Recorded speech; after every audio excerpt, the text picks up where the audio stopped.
aujourd'hui pour un jeu de cartes qui s'appelle A Night in Deepwell Manor, donc en français Une nuit au manoir de Deepwell, qui ne demande en fait, c'est un jeu print and play bien sûr, qui ne demande en fait que l'impression d'un paquet de cartes qu'on peut imprimer recto verso, enfin voilà, clairement celui-ci est recto verso. C'est assez simple, plastifié évidemment, à mettre sous pochette comme vous souhaitez. Ici j'ai fait les deux, celles-ci sont plastifiées, celles-ci sont plastifiées et mises sous pochette parce qu'il y a deux cartes. Voilà. Ce petit jeu en fait va nous entraîner dans un manoir hanté. Il y a deux enfants en fait qui ont décidé d'aller explorer ce manoir hanté qui est dans leur village. Et ils vont avoir 3 essais pour essayer de visiter le maximum de pièces dans ce manoir. Je vais vous expliquer au fur et à mesure comment ce jeu fonctionne. On part avec donc 4 personnages.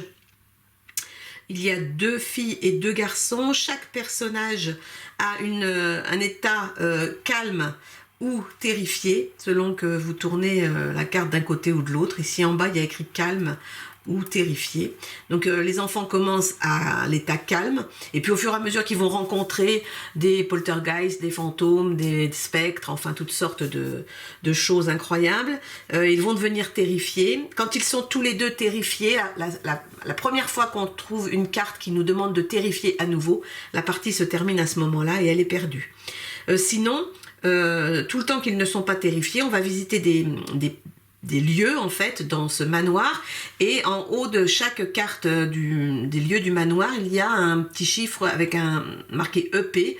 Ce sont des points d'exploration, l'objectif étant de faire le maximum de points d'exploration, et nous avons donc 3 essais pour faire le maximum d'exploration. Ce qu'il faut savoir, c'est que donc c'est un jeu push your luck, c'est-à-dire tente ta chance. À un moment donné il va falloir s'arrêter parce que une carte peut faire basculer complètement, et si on est terrifié et qu'on perd le tour, on ne marque évidemment aucun point. Voilà pour les règles générales. Je vais vous montrer comment ça fonctionne. Je vais prendre les 2 filles, il y a 2 garçons, Lucian, Adrian et Serena et René. Donc je vais prendre Serena et René qui ont des capacités spéciales. Donc en cours de jeu, on peut utiliser ces capacités spéciales une fois par tour en inclinant en fait la carte. Bon, c'est traditionnel dans un certain nombre de jeux de donjons notamment. Donc Serena, elle permet de relever en fait la carte de son acolyte, c'est-à-dire que si René est épuisé, puisque en anglais c'est exhausted, donc épuisé, Serena peut enlever l'épuisement de René, mais bien sûr ça va l'épuiser elle, voilà. Et René a la capacité d'effacer l'effet de la prochaine carte qui sera tirée, bien évidemment sans savoir quelle sera cette première carte. On est vraiment dans un jeu où on tente notre chance, donc parfois on fait des paris qui sont pas toujours réussis, mais bon. Donc on va tenter cette petite aventure de la nuit dans le manoir de Deepwell. Je vais donc mettre mes 2 personnages ici, pour l'instant en position verticale. Par contre, je dois les mettre du côté calme. Voilà, je les avais mis déjà du côté terrifié, donc non, pas encore. On met la carte de l'entrée ici, et la carte de l'entrée dit que quand on commence à prendre des cartes ici, si la première carte qu'on met ici est une rencontre d'un monstre quelconque, donc je vous ai dit spectre, poltergeist, enfin il y a des chauves-souris, il y a plein de choses. Dans ce cas-là, cette carte n'a pas d'effet et elle est directement remise sous le paquet. Donc on va commencer tout de suite. L'idée est donc de visiter et je vais vous expliquer comment ça fonctionne. Voilà, donc on commence par le basement. Alors, chaque lieu a un effet, sauf que cet effet ne s'applique que quand on pioche le 2e lieu équivalent. Chaque lieu est en 2 exemplaires dans le jeu, et si je repioche le basement, et bien dans ce cas-là, enfin le sous-sol, et bien dans ce cas-là, immédiatement l'effet de la carte s'activera. Bon, là pour l'instant je n'ai qu'un basement, donc c'est bon. Je vais continuer à piocher. Voilà, on fait ça en fait pendant tout le jeu, on pioche et on voit ce qui se passe. Le padded cell, ok, donc pour l'instant tout va bien, je n'ai qu'un lieu de chaque. Ah, les ennuis commencent. Donc voici le Banshee. Donc la Banshee, c'est notre première rencontre dans ce manoir hanté. Et donc elle dit, Banshee, elle dit qu'il faut épuiser tous les personnages terrifiés. C'est-à-dire que Bon là, j'ai de la chance, je l'ai dès le début, mais il y en a d'autres, hein, des banshees dans le jeu. Ici, mes personnages sont calmes, donc cette carte n'a pas d'effet. Mais si j'avais eu un personnage épuisé, donc dans cette position-là, à ce moment-là, il aurait fallu que je la retourne en mode terrifié, en la laissant bien entendu dans la position initiale. Bon, je la remets au calme. Banshee ne fait rien, merci beaucoup. Alors, je continue, mais... Ah ben...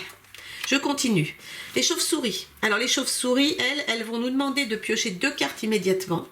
Et je ne pourrai pas, entre ces 2 cartes, activer mes capacités de personnage ou bien quitter le manoir. Puisque l'idée, c'est qu'à un moment donné, on va quitter le manoir pour pouvoir enregistrer nos scores. Puisque si on va jusqu'à ce que les 2 personnages soient complètement terrifiés, bien évidemment, on ne marquera rien. Donc l'idée, c'est de s'arrêter au bon moment et de quitter le manoir au bon moment. Mais avec les chauves-souris, je n'ai pas le droit de quitter entre les 2 cartes. Et je ne peux pas agir sur mes personnages non plus pendant cet intervalle de temps. Donc, je vais piocher 2 cartes, 1 et 2. Donc la première dit la chambre, bedroom. Très bien. Parfait. Ok. La deuxième, pour l'instant tout va bien parce que je suis calme. Ah. Chauve-souris à nouveau. Donc, voilà. Eh bien, je vais encore repiocher 2 cartes. Même punition, même motif. Je ne peux toujours pas utiliser mes personnages, ni quitter le manoir. Mais bon, pour l'instant, j'ai pas trop de risques puisqu'ils sont calmes et que je n'ai pas encore de pièces doubles. Ah ben, ça continue bien. Edge Maze, très bien. Voilà. Donc, vous voyez, il y a des cartes qui ont 3 points d'exploration, d'autres 2, d'autres 1. Et voilà, les ennuis commencent. Donc les ennuis commencent, j'ai un spectre. Le spectre, il y a juste écrit panique. Donc panique, ça dit bien ce que ça veut dire. C'est la panique. Donc un de mes 2 personnages va être terrifié. Alors il faut que je choisisse lequel. En fait, ça n'a pas grande importance. Puisque même quand ils sont terrifiés, je peux quand même utiliser leur capacité spéciale. Donc je ne sais pas, je vais terrifier Serena. Voilà, donc j'ai déjà un personnage de terrifié, donc vous voyez, les parties peuvent être très rapides, hein, parce que dès le début, on peut avoir 2-3 spectres qui se suivent, et donc la partie peut s'achever très... Enfin, le tour peut s'achever très vite, pas oublier qu'on a 3 tours pour faire des points. Alors, j'ai donc dit panique, bon ben voilà, ça commence. Ensuite, alors, qu'est-ce qu'il me dit, le Will of the Wisp? Lui, il me dit de regarder la carte qui est au-dessus du paquet, et si je le veux, je peux la mettre en dessous du paquet. Donc je vais la regarder, c'est à nouveau un spectre. Donc, ah mais c'est super, ça tombe bien. Je vais le mettre sous le paquet parce que panique. Je pourrais terrifier mon 2e personnage, mais là ça serait quasiment la fin de mon aventure. Bon, on va essayer. Au pire, on aura 0 point sur ce tour. Mais aussi c'est un tour pour vous montrer comment fonctionne le jeu. Hein. Comme vous le savez, je perds souvent. Alors, Shrine, ok. Sanctuaire. Hein, là, c'est plutôt pas mal. Qu'est-ce que je fais? Est-ce que je m'arrête là? C'est déjà pas mal. Alors, quand on compte les points, il faut savoir aussi qu'on ne compte pas la dernière pièce où on se trouve. Donc là, pour l'instant, j'ai 5, 6, 7, 8 points. 8.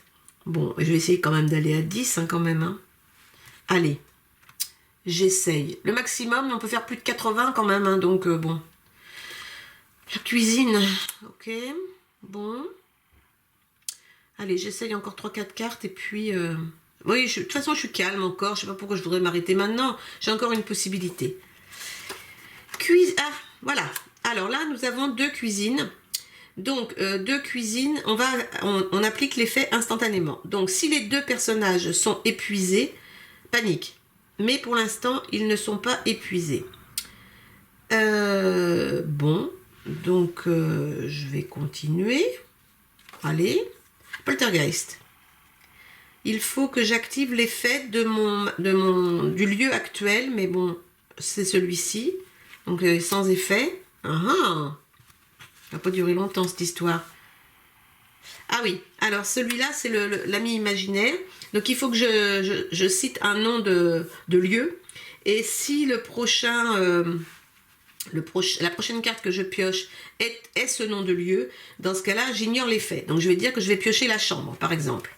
Pas du tout, c'est Edge Maze. Donc, Edge Maze, ça vient ici. Et j'ai 2 Edge Maze. Donc, il faut que j'épuise mes deux personnages. Donc, je vais épuiser mes deux personnages. Voilà.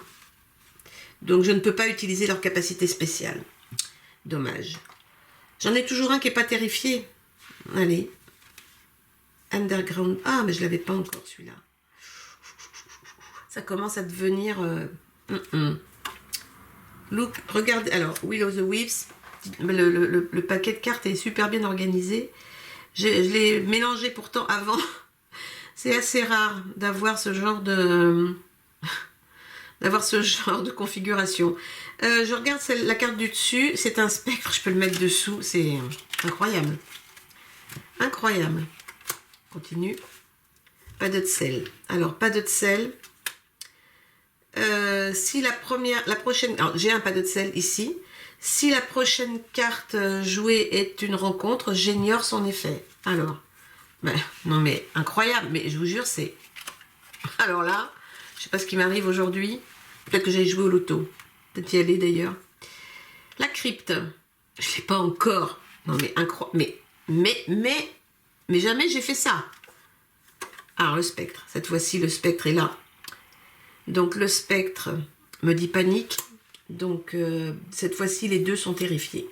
Donc à partir de maintenant, si je pioche une carte qui me dit à nouveau panique, et il y a de fortes chances puisque dans toutes ces pièces là il y a des pièces qui finissent par panique, notamment la crypte.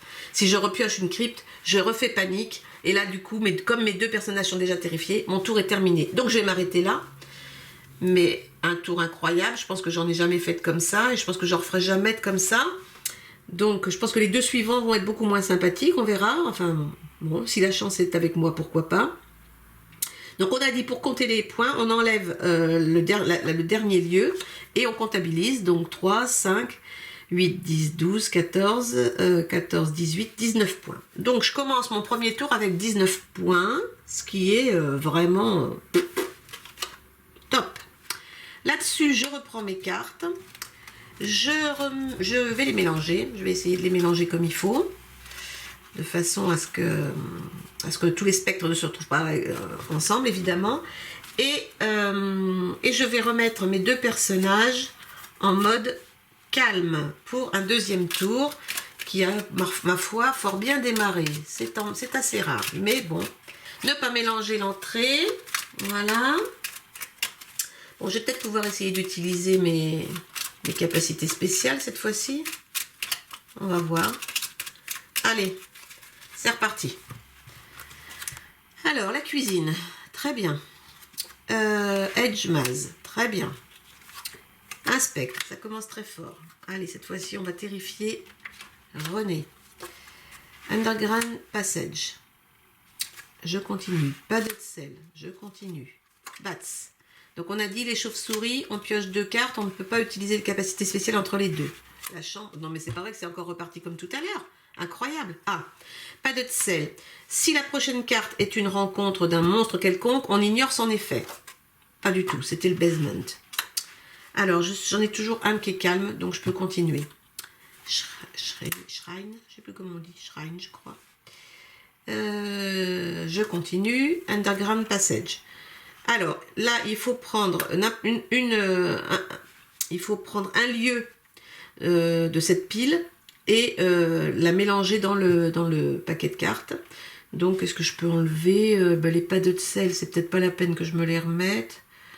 C'était quoi déjà le...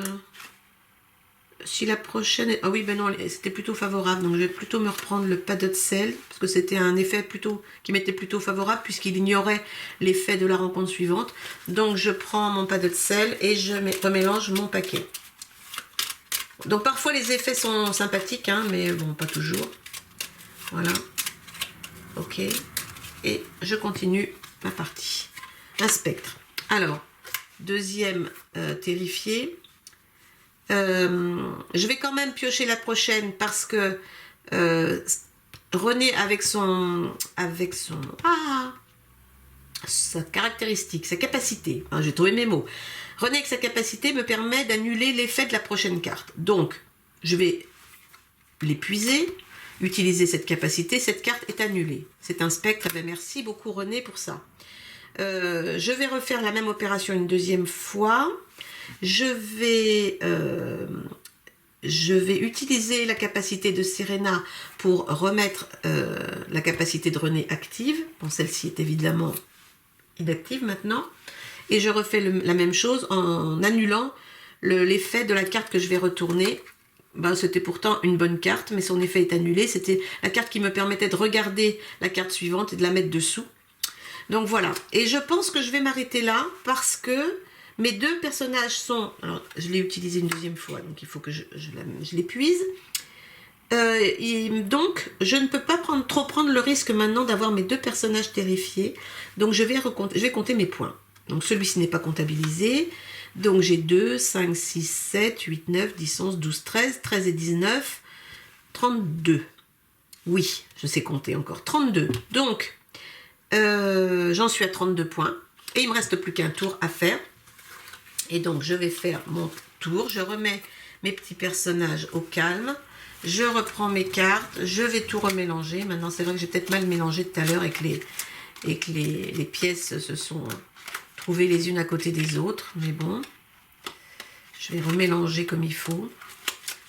Oh non, j'ai encore remélangé l'entrée. Non, mais vous le croyez, ça? Mais vous le croyez, ça, hein? C'est pas croyable. Ben, si, ça l'est. Je voudrais l'entrée, s'il vous plaît. Où est-elle?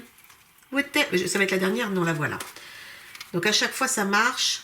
À chaque fois, ça marche. Alors, je vais mélanger mes petits spectres et tout ça aussi, un peu n'importe où dans le paquet. Remélanger tout comme il faut. Et continuer. Faire mon dernier tour. J'ai donc 32 points pour l'instant. Ce qui n'est pas mal. Et pour une fois... Bon, j'aurais au moins fait 32 points. Bon, c'est pas... je ne suis pas encore à la moyenne, mais enfin avec le tour qui vient peut-être, ou pas. Puisque tout est possible. Tout est possible. Allez, dernier tour. Hop. Alors, pas de sel. Ok. La cuisine, très bien. Un spectre. Je vais terrifier René. La chambre. Sanctuaire. Ah mais, non mais, vraiment, cette fois, c'est vraiment une partie incroyable. Hein. D'accord, ok, Edge Maze, toujours, Underground Passage, on a dit, on prend une carte de ce paquet-là et on la mélange. Ben, du coup, je vais reprendre la même. Et je vais mélanger. Ok. Bon, ben, je vais faire un score finalement. Pas mal. Ça fait plaisir. Bon, j'en suis pas arrivée à 80, hein, mais bon. Faut faire même plus de 86 pour être le maître du manoir, et donc je n'y suis pas du tout. Je continue. La chambre. Ah, deuxième chambre. Alors, il faut que j'active l'effet de n'importe quelle rencontre que j'ai faite déjà, et qui sont dans la pile de défausse. Et ensuite, il faut que je mette une rencontre, cette rencontre, sous mon paquet, donc pour revenir. Donc, spectre, donc terrifié. Voilà, je terrifie Serena. Mes deux personnages sont terrifiés. Le spectre, je le mets sous le paquet, puisque c'est ce qui m'est demandé par l'effet de la chambre. Alors, là encore, je ne vais pas trop prendre de... Je vais encore faire ma manipulation de tout à l'heure, c'est-à-dire que je vais épuiser René pour utiliser son effet et annuler... pour utiliser sa capacité et annuler l'effet de la carte qui vient. Donc, la cuisine... Donc la cuisine, ben, l'effet est annulé, j'en ai deux, il faudrait que je l'applique, mais je ne l'applique pas. Je vais épuiser Serena pour redonner à René sa capacité, et je vais ainsi regarder ce qui se passe ici. L'effet de Will-O-Wisp, The Wisp est annulé.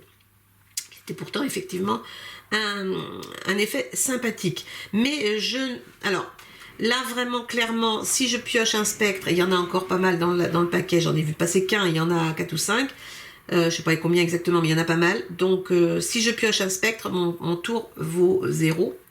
Donc, comme j'étais bien partie, je vais m'arrêter là. Je vais comptabiliser mes points ici, sans la cuisine, évidemment, le dernier. J'ai 3, 4, 5, 6, 7, 8, 10, 13. 13 et 32, 45. Ce qui fait de moi un éclaireur passable. Bon, juste pour les rangs, on peut être lâche et peureux en ayant moins de 15 points. Entre 16 et 30, on est douteux. Entre 31 et 45, on est un éclaireur passable. Entre 46 et 60, un chercheur audacieux. Donc vous voyez, je ne suis pas audacieuse. Entre 61 et 85, un merveilleux vagabond. Et au-delà de 86, le maître du manoir. Voilà pour ce petit jeu A Night in Deepwell Manor. La nuit dans le manoir de Deepwell. Petit jeu rapide, sympa. Bon, on fait des choix. Parfois, c'est bien plus compliqué de choisir. Cette partie s'est super bien déroulée. Je suis très surprise, étonnamment. Mais bon, voilà. En tout cas, ça m'a permis de faire un score honorable de 45. Et voilà, ainsi s'achève cette petite partie. Et puis, j'espère que ça vous a plu et qu'on se retrouvera bientôt pour un nouveau jeu. Voilà, à bientôt. Bye bye.